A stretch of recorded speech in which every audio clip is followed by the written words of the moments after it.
So I keep getting dating tips on TikTok. I don't know why. I keep getting podcast style, do you want to know how to date a girl with these 5 tips? And it's like, no, I don't, because I'm in a relationship anyway and have been for a long time. So I don't know why I'm getting these things. But I thought, let's compile some and have a little look at the dating tips that TikTok are offering. Now, you know there's going to be some alpha males in there.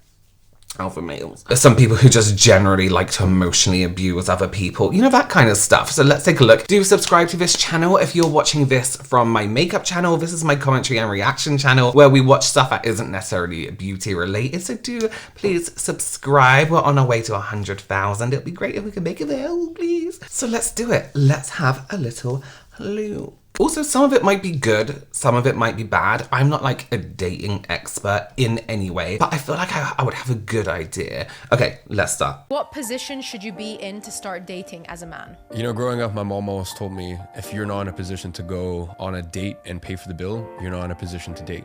As a man, you need to make yourself strong first. And once you're strong, then you can take care of the people around you. And that's my belief. My belief is, if you're in a position where you are not solid, then what right do you have to bring another partner into your world and try to lead and steer the ship for the both of you when you don't even fucking know what direction you're going in? So for me, make yourself strong and then you can be a good partner. Watching that, I'm kind of inclined to disagree with him and agree with him, right? This whole like paying for the bill situation. In my mind, I feel like whoever invites the other person on a date should be the one paying for the bill. You know what I mean? I think that's just nice, like courtesy. But then, I mean, that's coming from like the view of like same gender dating, you know what I mean? Whereas I know there's some people who are still kind of old fashioned and think the man should always pay, which is fine also. I don't know, I don't care. This whole like, get yourself right before you can date someone. I'm kind of like in between because like, yes, I feel like you should work on yourself before you start to think about the happiness of other people. Your happiness is super, super important. But what if you are working on yourself until you're like 50? Like you can date until you can date in your 50s, but what if you want a family, children, all this kind of stuff, and you're in your 20s and like work on yourself? Financially stable?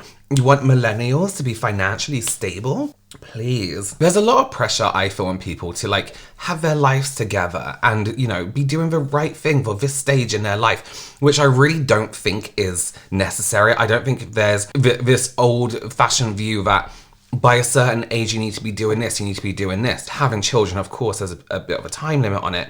Unless you freeze your eggs. You don't have to have a house by the time you're this old. You don't have to be married by the time you're this old. You don't need to be high up in your career by the time you're this old. Listen, 50s is a new 30s, they say. Time's going backwards.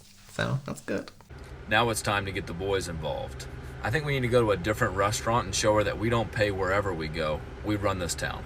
You need to have 2 of your friends get a reservation at the same restaurant that you're going to 15 minutes before your reservation. That way they're already sitting there when you get there. After you sit down and get settled in, one of them will come over to your table, introduce themselves and shake their hand to you. Then they'll say, Mr. Daniel, I just wanted to thank you for everything you've done for our family. And if there's anything that we can ever do, let me know. And you, of course, will respond with, oh, that's not necessary, bud. How's your mother doing? In that conversation there. And then once your friends leave the restaurant, there's something else that they're gonna do.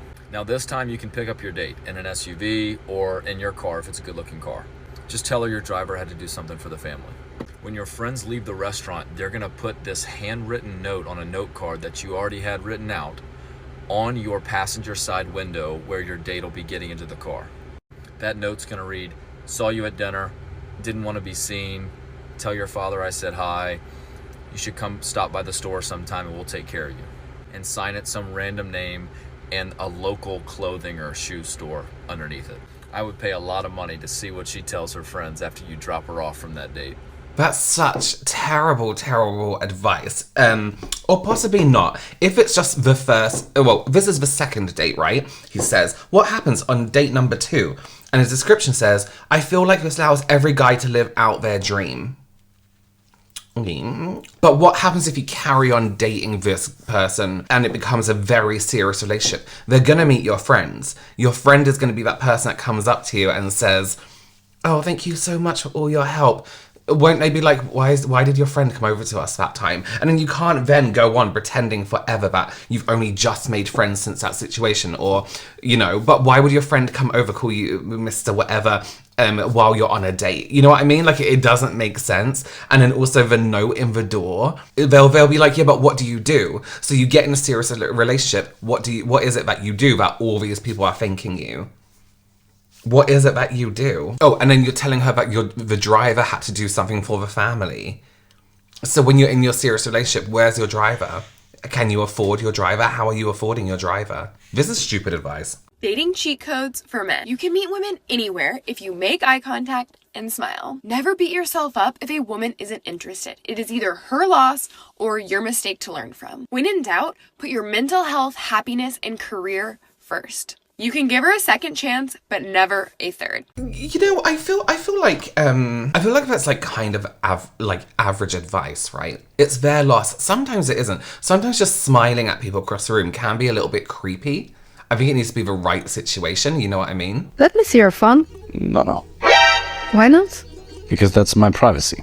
Do you have anything to hide? It's not about whether or not I have anything to hide. We've only known each other for 6 weeks. If, at some point, we get married and we have 7 beautiful ginger sons, then you'll be able to see that. But that's absolutely a boundary of mine. Why setting boundaries will make her want you more? Obviously, when you're setting a boundary, you don't actually have to use the word boundary. But if she wants to see your phone, for example, it's absolutely up to you whether you want to give her insight into that or not. You don't even have to justify it. You don't have to get angry or mad or upset. You can simply say, no, thank you so much. That is my boundary, that's my private space. And the reason she's gonna want you more, not less, after you set boundaries is because you demonstrate an utter willingness to lose her. Most men, they're happy to go along with all kinds of expectations. Women present them with, let me see your phone, I expect you to text me, this or that. They don't set any boundaries because they're afraid of losing her. But the second you set a boundary, that's an implied ultimatum. And she should be doing the exact same thing with you if you cross one of her boundaries. The people in your life that you respect the most are people who have set boundaries with you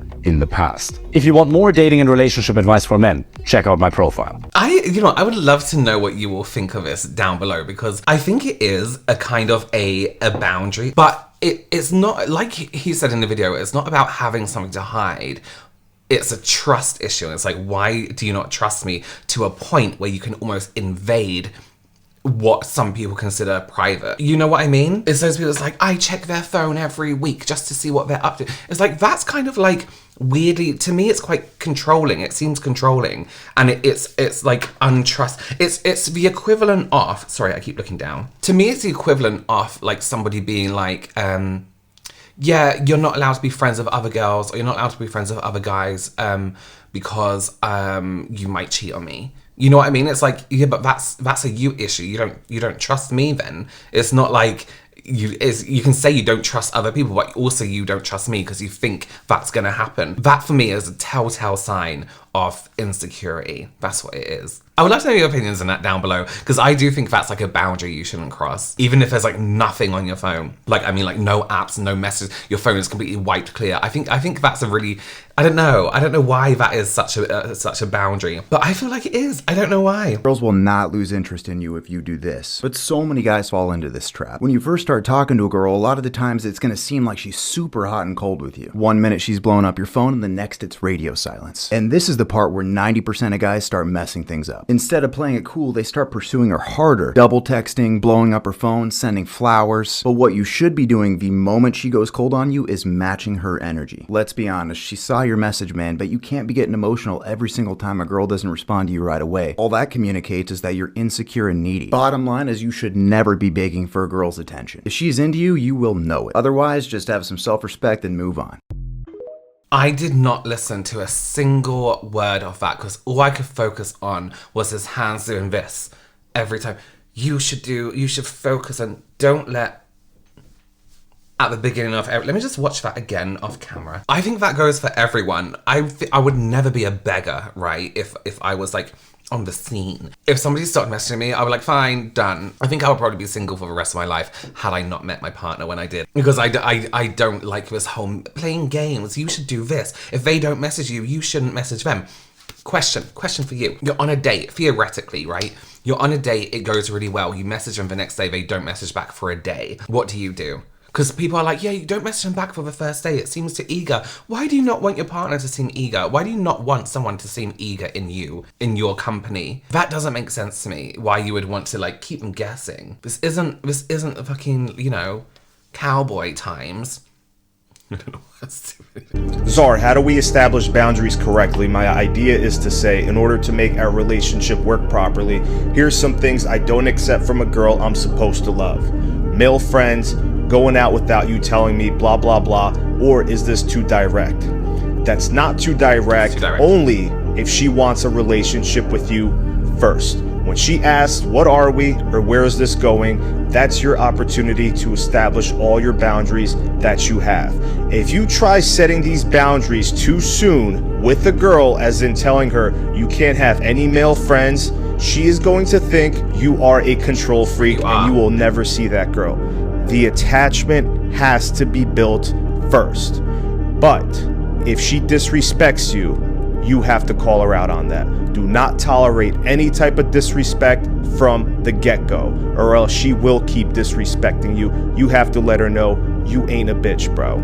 Thank you for asking me this question, Steve. If you want me to answer more questions, join the VIP membership. I will make videos. This guy looks like an NPC from a Grand Theft Auto game. You are a bitch. If you don't want your female partner to have other male friends, what that tells me and tells them is that you don't trust them. You don't trust them. And you can be like, I don't trust other men. No, you don't trust them. Because other men can come up to you and be like, oh, you know, I want to flick your... and you can be like, no, I'm in a relationship. You know what I mean? You can have other male friends. That's controlling. That's being a little bitch. And what this guy is saying here has been like, oh yeah, but don't do that too soon. Wait till she is basically like in love with you or has like a lot of respect for you and then do that. So what you're saying is bring her into a relationship first. Don't let your preferences be known too harshly, too quickly. Then when you're in a solid relationship and have control, then you can control her. That's what that's saying. Sir, with your open shirt. That shirt, no one's worn a shirt like that since the fucking early 2000s. Come on. Who are you giving advice to? If you're a man in your 30s and you're looking for a serious relationship, you are in the best position in the world to access the most attractive and highest quality women in the dating pool. Let me explain. When a woman is looking for a partner, she's looking for stability and safety. And as an older man, not only do you have your life together, you're financially stable, and you have the experience and capability of a man who's older and has done things in the past, which is very attractive to women, but also you are also looking for something serious and stable, meaning you are going to attract all of the women who are looking for serious relationships. Lots of women complain that the men that they tend to like are the men who are fuckboys or not really looking for anything serious and are undecided on what they want for their future. The fact that you're an older man with certainty and a lifestyle that is conducive to a stable and secure relationship and eventually family environment means that you are in the perfect position to not only reap the rewards but take advantage of the highest quality women who are also looking for a partner like you. So if you're above 30 and you're looking for a relationship, you absolutely should be crushing it, and your phone should be filled with tons of high quality options. And if it's not, then you're definitely doing something wrong, and you should apply to work with me and my team to help you get into a high quality relationship with a woman who is truly wife material. Tap the link in my profile to work with me and my team. I hate referring to people as high quality people. It's like you're choosing vegetables or meat. I want a higher quality meat. Of course people want to be with the best person for them, but high quality, it just sounds icky. Listen, I don't technically disagree for both male, female, whoever, both ways. When you're in your 30s, I feel like your life is a little bit more together. Whether it feels like it's more together, I feel like you have more of an understanding of where your life is at. You know what I mean? I feel like that just kind of clicks in when you're 32, 33, 34, 35. So I do think that. I do agree with him. Calling someone high quality, like there's different levels of people, is kind of strange. It's like that high quality. It does. I would love an explanation of that, because that sounds kind of gross. High quality. Here's how to flirt like an alpha male. Let's say that you're on a date and you catch her staring at you a little bit. Then tell her, when you look at me, you can't help but blush. Even if she's not blushing, you're acting like she is so into you that she is blushing all the time around you. You're acting like you are used to having girls flirt with you. Beta males would never say this. They are way too scared. Let's say that you're in the talking stage with a girl, and you want to spice it up a little bit. Then you must use the push-pull. I really like our friendship, especially when you try to kiss me. And if you want to build tension during a date, then simply throw into the conversation, you really need to stop staring at my lips. It's making me want to kiss you right now. Here's how to flirt. But imagine if you're not saying it. If it's like, you really need to stop staring at my lips. You'd be like, I'm not. Is he trying to wear makeup?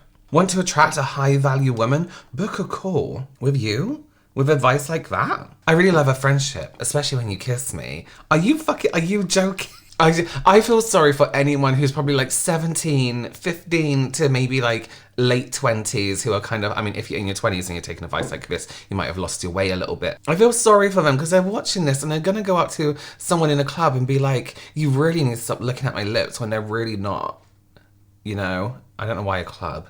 You probably wouldn't speak to someone in a club. What's up, TikTok? This is my number one advice for men. If you haven't fulfilled your purpose, you don't have the income that you're looking for, or that you... Okay, I'm going to stop it there because he just copied that other guy, didn't he? I wonder if he's got any more on his profile. Society has lied to all of us about our gender roles. They told women they don't need no man, and they told men to be softer. You want to know the problem with this? It's completely backwards to our biological wiring. Women need to be soft and nurturing. Men need to be rough and protectors and providers. That's our role as men. I always tell my coaching clients, being a man sucks. Coaching clients? Sorry, this is going to be a whole other video. The Ultimate Man Academy. Listen, that's for another time. That has to be for another time. Well, I hope this is going to help you on your journey towards dating and finding the right person who can't stop looking at your lips and is of high quality. Thanks for joining me. Subscribe. Let me know if you want me to watch anything, react to anything, commentary on anything down below. I'll be very interested to see what you want to see. And I'll see you in the next one. Bye.